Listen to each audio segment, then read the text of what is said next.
Assalamualaikum warahmatullahi wabarakatuh. Bismillahirrahmanirrahim. Alhamdulillah alladzi an'ama alaina bi ni'matil imani wal islam. Salatu wassalamu ala sayyidi waladi adnan wa ala alihi wa ashabihi wa atba'ihi alladzina jahadu fi sabili rahman, amma ba'd. Yang terhormat pimpinan BPKRI, anggota BPKRI, Bapak Ibu keluarga besar BPKRI yang dimuliakan Allah. Mengawali pertemuan kita siang ini dengan hormat, saya mengajak Bapak dan Ibu untuk berdoa. Yang pertama, semoga Bapak Ibu yang hadir beserta keluarga di rumah dan keluarga besar BPK selalu dalam perlindungan Allah Subhanahu wa Ta'ala. Diberi kesehatan, keimanan, ketakwaan, keberkahan, kemajuan, kebahagiaan lahir batin, keberhasilan dalam menjalankan tugas, diberikan keluarga yang sakinah, bisa meraih husnul khotimah. Yang kedua, kita berdoa buat keluarga besar BPK, khususnya keluarga besar Baitul Hasib yang hari ini sedang sakit. Kita doakan semoga Allah angkat penyakitnya, Allah kembalikan kesehatannya, sehingga dapat kembali aktif sebagaimana sedia kala. Menghantarkan doa itu, marilah kita bacakan lebih dahulu Ummul Quran Al-Fatihah.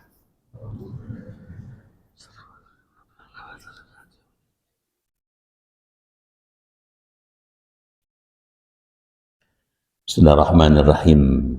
Ya Fatahu ya Alim, iftah abwaaba qulubina binuri ma'rifatik wa akhrij alaina min dhulumatil jahli wal wahmi ila nuril fahmi wal ilmi waftah alaina abwaaba ilmika kama fatahtaha ala anbiyaika wa ulamaika al mutaqaddimin al mutaakhirin wansur alaina rahmataka ya dzal jalali wal ikram. Allahumma sallimna wa sallim dinana wa sallim ahlana wa auladana wa zurriyatana wa sallim jama'atana, keluarga besar BPKRI, keluarga besar Baitul Hasib, min afatid dunya wal akhirah, wa la taslub waqtan naza' imanana wa la tusallit alaina man la yakhafuka wa la yarhamuna warzuqna khairai dunya wal akhirah innaka ala kulli syai'in qadir. Allahumma inna nas'aluka syifaan ajilan wa sihhatan tamman lana wa la siyama keluarga besar BPKRI, keluarga besar Baitul Hasib. Isfi'na ya syafi, isfi'hum ya syafi, isfi'ha ya syafi, anta syafi la syifaa illa syifa'uka ya Allah, syifaan la yughadiru saqaman. Rabbana atina fid dunya hasanah wa fil akhirati hasanah wa qina adzabannar walhamdulillahi rabbil alamin. Bapak Ibu dimuliakan Allah, siang ini kita bersyukur dengan rahmat Allah dapat kembali hadir bermuajahah di Masjid Baitul Hasib. Izin saya menyampaikan apresiasi dan penghargaan yang tinggi serta ucapan terima kasih atas pilihan Bapak Ibu hadir di Masjid Baitul Hasib siang ini. Saya berdoa kepada semua, semoga semua yang hadir beserta keluarga Allah masukkan dalam surganya. Siang ini kita akan secara khusus mencermati satu peristiwa yang langka. Dikatakan langka karena tiada duanya. Belum pernah terjadi sebelumnya dan tidak akan pernah terjadi sesudahnya. Dialami oleh seorang nabi dan rasul yang juga langka, yakni Nabi besar Muhammad SAW. Peristiwa itu masyhur dikenal dengan Isra wal Mi'raj Rasulullah SAW, di mana keunggulan atau keistimewaan Isra Mi'raj ini dibandingkan yang lain. Sebelum Nabi Muhammad pernah ada orang yang diangkat Allah ke langit masih hidup. Nabi Idris masih hidup, diangkat ke langit. Sayang Nabi Idris tidak kembali lagi. Nabi Isa Al-Masih masih hidup di dunia, diangkat ke langit, sampai sekarang belum kembali lagi. Tapi Nabi besar Muhammad SAW masih hidup, diangkat ke langit, bertemu Allah, dan kembali lagi. Menceritakan pengalamannya dengan sangat jelas. Diperlihatkan surga, neraka, dan bertemu Allah Rabbul Alamin. Berdialog dengan Allah. Oleh karena itu, peristiwa ini menarik untuk kita kaji. Kapan berlangsungnya? Pada tanggal 27 Rajab, 1 tahun sebelum Nabi hijrah. Kalau kemudian kita teliti lebih jauh, kedua peristiwa ini Isra, artinya berjalan di waktu malam, Asra yusri Isra'an, dari Masjidil Haram ke Masjidil Aqsa. Orang barat itu nocturnal journey, jadi perjalanan malam yang penuh dengan makna yang sakral. Dari Masjidil Aqsa, Nabi Muhammad diangkat ke langit oleh Allah, Mi'raj, uruj ila sama. Kalau kita mengikuti paham dari Profesor Tontowi Jauhari dari Al-Azhar, satu lapis langit itu satu galaksi. Satu galaksi, kata beliau, isinya 100 miliar planet. Padahal Allah menciptakan sab'a samawat. Sab'a samawat dalam pikiran atau pandangan tafsir modern ini 100 miliar galaksi. Jadi jumlah planet yang ada di langit belum di aras 100 miliar kuadrat planet. Dan itu Nabi lewati semua. Kalau jarak antara langit atau planet dengan planet 4 juta kilometer menurut pahamnya Profesor Said Sabiq, itu bisa hitung secara sederhana. Luasnya langit kira-kira 4 juta kilometer kali 100 miliar kuadrat. Dan itu dilewati Rasul dengan sangat cepat. Padahal jalan biasanya kalau orang berangkat dari Masjidil Haram, Mekah, ke Masjidil Aqsa, Yerusalem, itu membutuhkan waktu arba'ina lailah, 40 malam. Jaraknya 1000 km. Nabi cukup dalam beberapa saat. Dan itu mampir di beberapa tempat. Di Yathrib, kemudian di Gunung Tursina, kemudian ke tempat lahir Nabi Isa, baru ke Baitul Maqdis.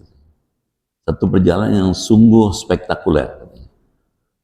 Kalau kemudian kita perhatikan lagi, ternyata kedua peristiwa ini, Isra dan Mi'raj ini, mengandung penguatan akidah yang sangat penting dan pengokohan syariah yang sangat berguna.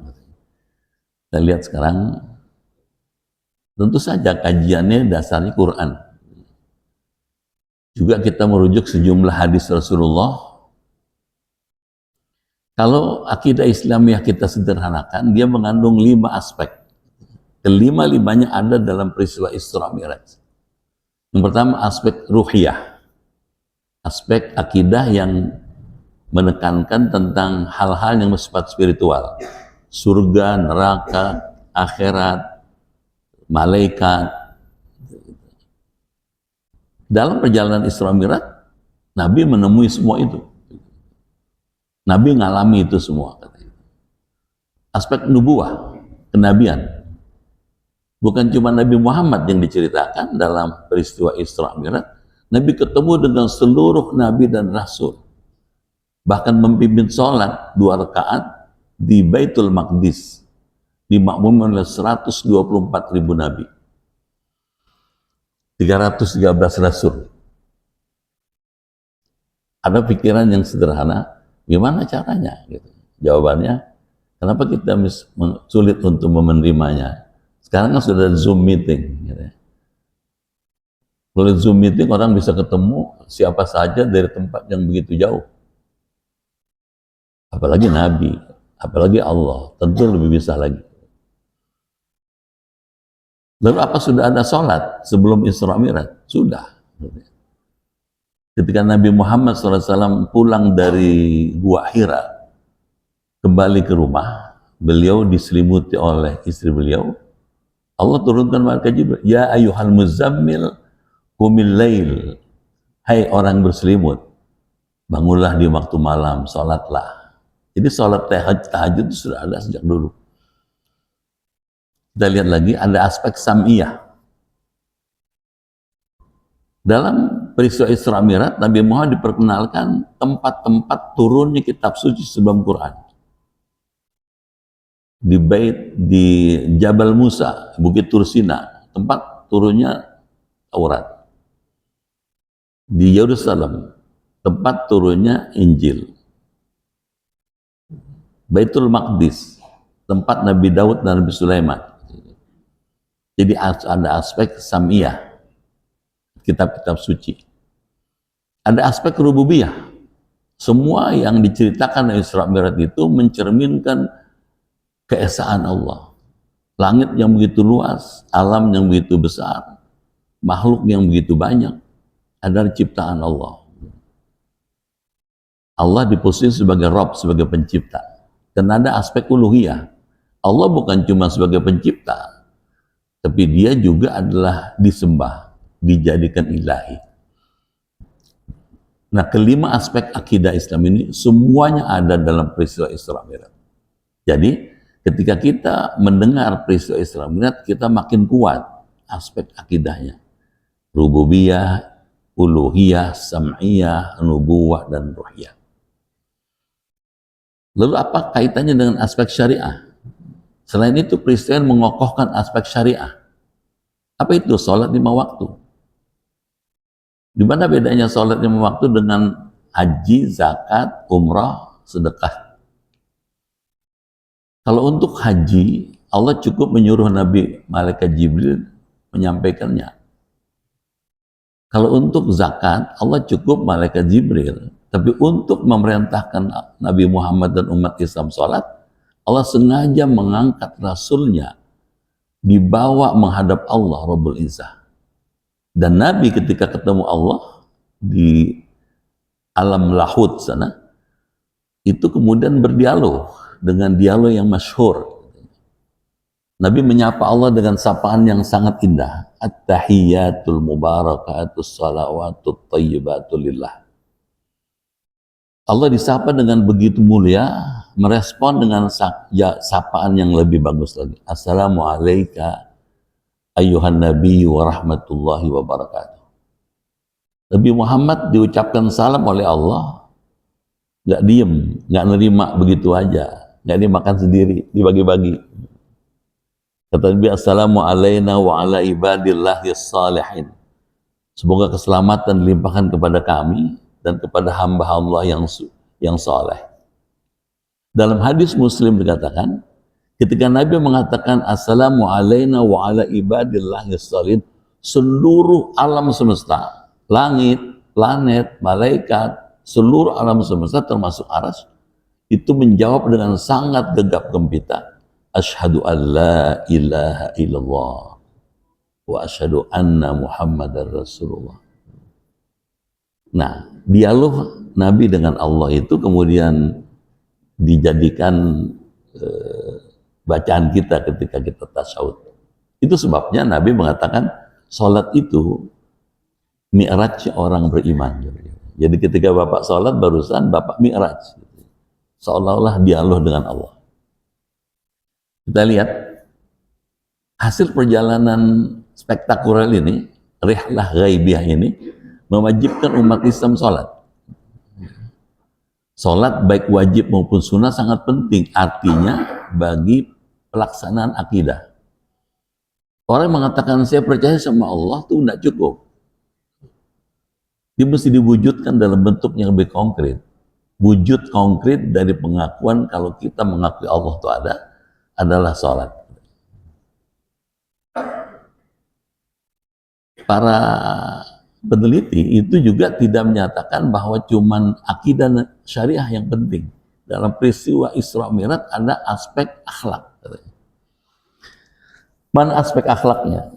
Ada silaturahmi antara junior dengan senior. Nabi Muhammad secara kronologis datang belakangan, paling belakangan dibandingkan seluruh rasul, dibandingkan seluruh nabi. Tapi dari sudut historis, Nabi Muhammad lebih dulu. Karena sebelum Nabi Adam diciptakan, sebelum langit dan bumi diciptakan, Allah lebih dahulu menciptakan Nur Muhammad. Dalam hadis masyhur yang Allah mengatakan, laulaka aflaka. Kalau bukan karena engkau, aku tidak ciptakan langit dan bumi ini.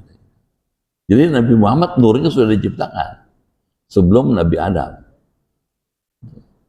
Di mana urusan akhlak mulia, Nabi Muhammad yang datang belakangan itu diperkenalkan oleh Allah. Ini loh dulu tempat lahirnya Nabi Musa, Nabi Isa, tempat Nabi Musa mendapatkan Taurat, tempat lahirnya Nabi Isa.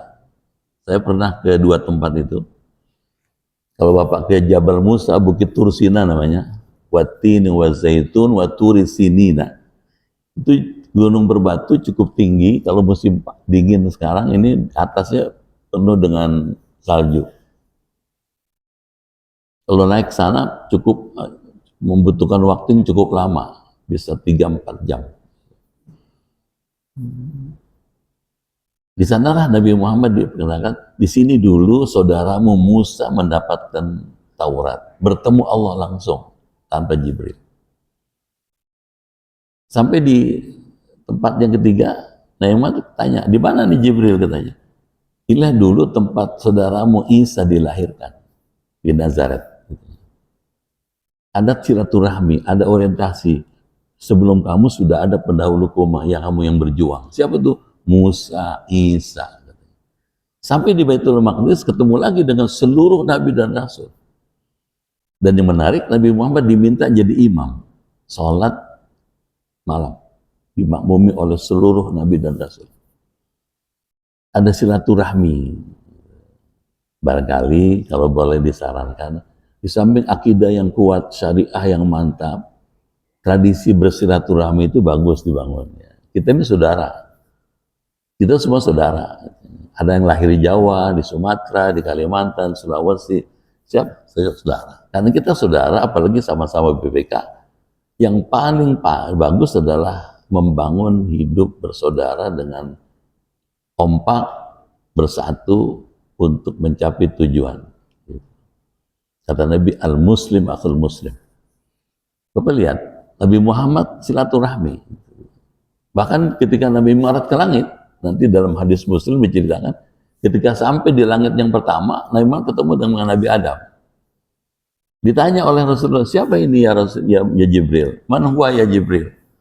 Kata Jibril, inilah Abul Bashar, bapaknya manusia. Nabi Adam kemudian merespon mengucapkan salam, marhaban ya Nabi Allah, marhaban ya waladi.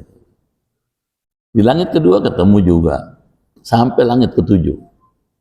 Nabi Idris, Nabi Isa, Nabi Yusuf, bahkan sampai Nabi Ibrahim. Apa artinya? Ada proses silaturahmi, ada muamalah di situ. Bapak hadirin sekalian, ini baru 5 slide nih, padahal ada 30 slide. Seperti apa sih Isra Mi'raj itu? Apa sih artinya Isra Mi'raj? Isra Mi'raj perjalanan penuh mukjizat. Kenapa mukjizat? Karena perjalanan yang begitu jauh cukup ditempuh Nabi dalam tempo singkat. Pertanyaannya kok bisa? Jawabannya dalam ilmu tauhid bukan hal yang mustahil. Karena Allah punya sifat kudrat, maha kuasa. Kuasa Allah melampaui batas akal manusia. Kalau orang mau naik ke langit mesti pakai pakaian astronot dengan pesawat ulang-alik misalnya. Allah nggak perlu bikin pesawat ulang-alik. Allah cukup menyediakan sarana berupa malaikat Jibril, pesawat Buraq namanya, dan bisa kembali dengan baik. Kapan waktunya? Tanggal 20 Rajab, 1 tahun sebelum hijrah ke Madinah. Ada apa dengan Isra Mi'raj? Kalau dilihat dari segi sejarah, sebelum Isra Mi'raj, Nabi Muhammad mengalami satu peristiwa yang sangat menekan mental Rasulullah, huzun, tahun duka cita. Kenapa? Pamannya wafat, Abu Thalib. Kenapa? Katanya. Abu Thalib adalah orang yang banyak jasanya membesarkan Nabi sejak umur 6 tahun sampai jadi Rasul. Abu Thalib lah yang berjasa mengajarkan dagang, bisnis, mengajarkan bagaimana mengembala kambing dan lain-lain. Abu Thalib lah yang kemudian berkata kepada orang Mekah, siapa orang yang berani mengganggu Muhammad, lewati saya dulu. Jadi secara keamanan Nabi Muhammad dijamin amannya oleh Allah atas wibawa Abu Thalib. Nah, orang yang begitu besar jasanya wafat. Kalau ibarat pesawat, patah sayap kanan Nabi. Patah sayap kanan pesawat Nabi itu. Belum selesai Nabi menderita karena pamannya wafat, istrinya wafat. Jasanya besar sekali istri Nabi itu, Siti Khadijah. Orang yang begitu besar jasanya mencintai Rasulullah, mengorbankan jiwa, raga, dan hartanya untuk Islam. Siti Khadijah. Hampir seluruh hartanya habis buat Islam. Wafat. Jadi kalau ibarat pesawat, sayap kanan kirinya patah. Dan pesawat yang sudah patah kanan kirinya itu sayapnya, praktis nggak bisa terbang. Padahal Nabi akan pindah hijrah dari Mekah ke Madinah, akan mengemban tugas yang lebih berat di Madinah. Itu sebabnya perlu ada upaya menghibur Nabi, menjelaskan kepada Nabi bahwa kekuasaan Allah tidak sebenar Mekah, katanya. Masih lebih luas lagi, ini kamu lihat. Inilah ayatnya. A'udzubillahi minasyaitonirrajim. Subhanalladzi asra bi 'abdihi lailan. Dalam ilmu tafsir, ayat yang dibuka dengan kalimat tasbih subhana itu lazimnya isinya adalah ayat-ayat tentang mujizat. Maha suci Allah. Siapa Allah? Alladzi asra bi 'abdihi, yang telah memperjalankan hambanya. Bapak lihat, Ibu lihat, kenapa Allah tidak bilang alladzi asra bi Muhammadin? Karena bukan Muhammad yang dipentingkan, statusnya sebagai hamba Allah. Jadi status hamba Allah itu lebih tinggi dibandingkan sebuah nama. Barangkali kita diingatkan oleh Allah, bekerja di BPK terhormat, tapi status kita sesungguhnya adalah mengabdikan diri selama bekerja di BPK untuk ridhonya Tuhan. Kapan? Lailan, di malam hari. Kenapa malam? Karena masyarakat Timur Tengah umumnya itu kalau pergi-pergi malam. Karena malam itu gelap, teduh, adem, sehingga tidak panas. Gitu. Minal Masjidil Haram, dari Masjidil Haram di Mekah ilal Masjidil Aqsa, ke Masjid Al-Aqsa. Masjid Al-Aqsa masjid yang paling jauh, 1000 km dari Mekah. Di mana Masjid Al-Aqsa? Di Baitul Maqdis. Alladzi barakna haulahu, yang kami berkahi di sekelilingnya. Kenapa diberkahi? Ada dua tafsirnya. Tafsir pertama mengatakan yang dimaksud berkah adalah Allah mengelilingi Masjidil Aqsa dengan banyak kubur nabi-nabi. Silakan Pak. Ya. Ada Nabi Musa, ada Nabi Yusuf, ada Nabi Yunus, ada Nabi Ishak, ada Nabi Yahya, ada Nabi Ibrahim. Seperti Bapak tahu, di sekitar Masjidil Aqsa itu ada Hebron. Hebron itu disitulah Nabi Ibrahim dimakamkan bersama istrinya.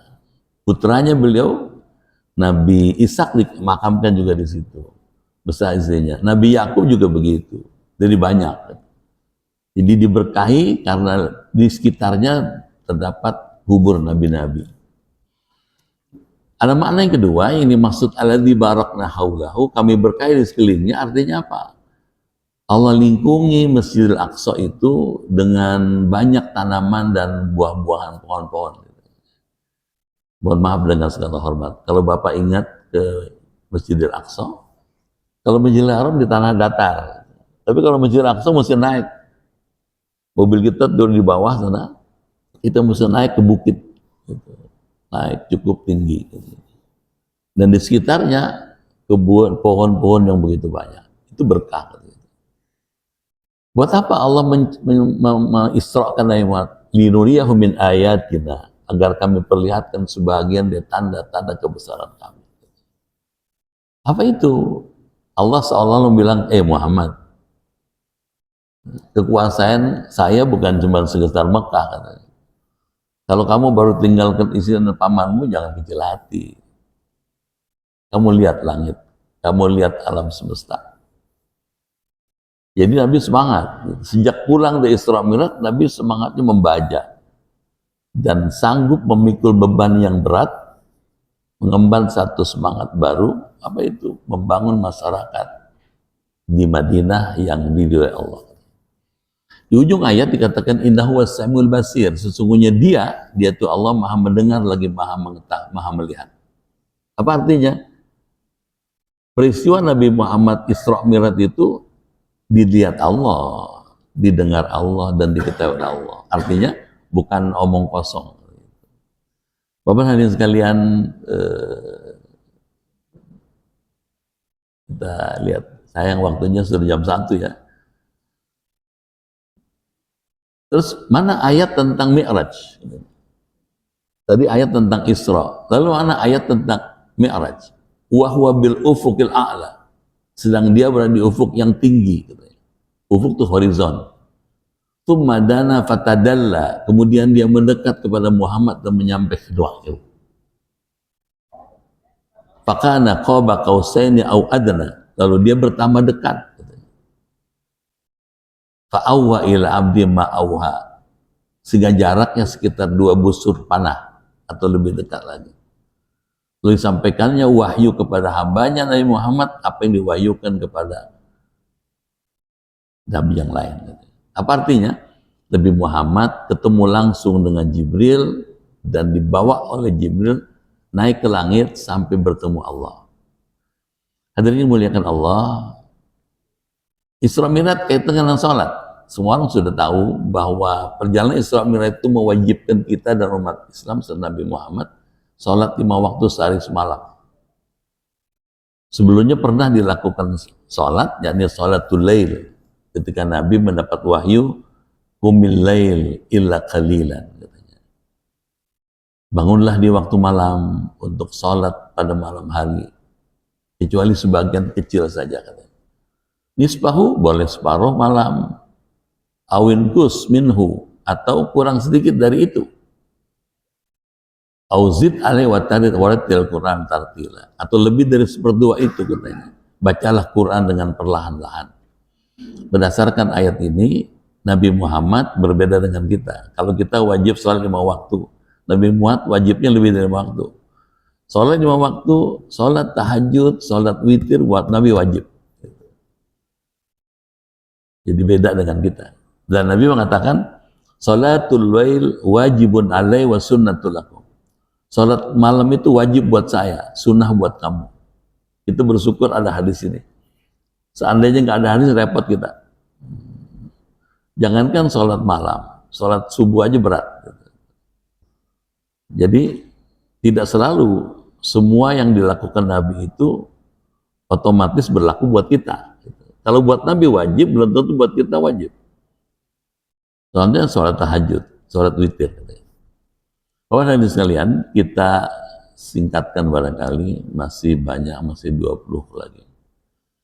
Kenapa sholat malam? Kalau boleh sih disarankan, orang Baitul Hasib barangkali baguslah meniru Nabi.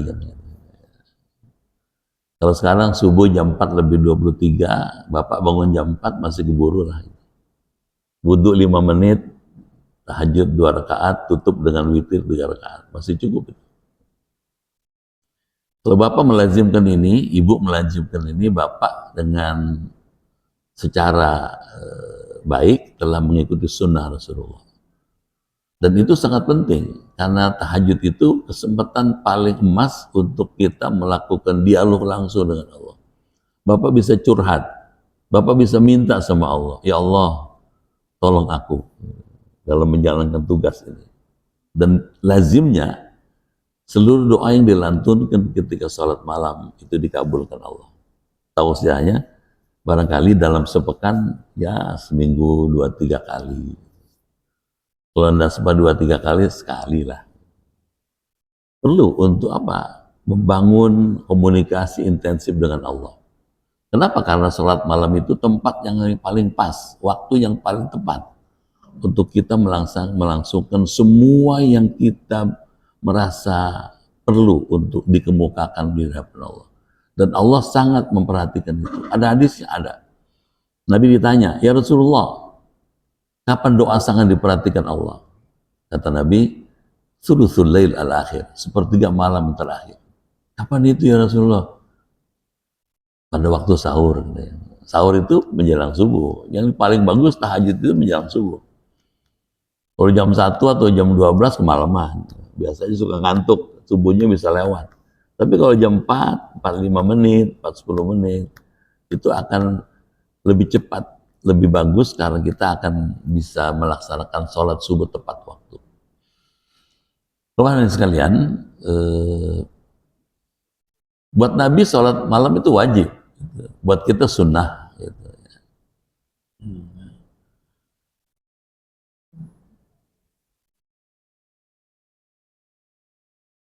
Baik, kalau boleh disimpulkan sederhana aja karena masih banyak.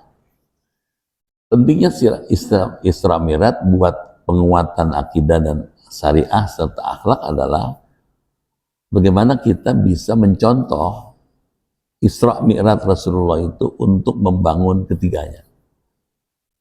Kenapa akidah penting? Karena hidup ini kalau tanpa akidah seperti akar yang tidak menghunjam ke dalam bumi. Akidahnya bagus, belum cukup. Dia mesti diikuti dengan syariah yang baik, ibadah, muamalah yang bagus. Dan yang ketiga, perlu membangun akhlak, perlu membangun hubungan yang harmonis dengan sama kita. Yang bawah menopang yang atas mengayomi yang bawah. Kita bisa sukses karena ada orang yang memimpin kita. Pemimpin bisa sukses karena ada yang dipimpin. Kalau gitu gimana? Antara pemimpin dan yang dipimpin, dua hal yang saling mengokohkan. Kata Nabi, al-mu'min lil mu'min kal bunyan yashuddu ba'du ba'dah. Mukmin itu dengan mukminnya persis seperti sebuah bangunan yang satu mendukung yang lain. Yang lain menguatkan yang lain. Seperti bangunan ini. Ya. Bata yang di bawah menopang yang atas mengokohkan yang bawah. Kalau kita bisa kayak gitu, hidup seperti itu, kita bisa lebih maju dibandingkan bangsa lain. Kita bisa lebih hebat dibandingkan Iran, Saudi, bahkan yang lain. Kenapa? Kita punya kemampuan, kita punya modal besar. Bangsa yang banyak, rakyat muslimnya, dikuatkan dengan akidah yang bagus, syariah yang hebat, akhlak yang bagus, akan menjadi yang terbaik dibandingkan bangsa yang lain. Itu barangkali ngajinya. Mohon maaf nih kepada para Bapak anggota BPK. Saya sudah melanggar aturan Pak 10 menit nih Pak. Biasanya dari mulai zuhur selesai sampai jam 1. Tapi karena saya menghormati Bapak berdua, jam 1 lebih seperempat masih ngomong, jadi minta maaf. Gitu aja. Kapan-kapan kita ketemu lagi. Insya Allah Senin depan kita ketemu. Ya. Kalau banyak kurangnya mohon maaf. Barangkali tradisi yang saya bangun, kita doa lagi untuk Bapak-Bapak pemimpin kita, anggota BPK dan seluruh keluarga besar BPK maju, hidup bermartabat dan manfaat yang besar buat yang lain. Al-Fatihah.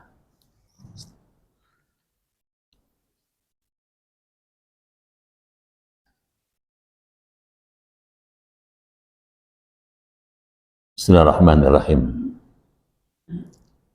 Allahumma bihaqil Qur'an wa bi kalamikal qadim wa bi Muhammadin khatamin nabiyyin wa bi haqqi ummil Qur'an Alimna al-Quran wa faqihna fid din wa alimna ta'wil wahdina ila sawa'is sabil.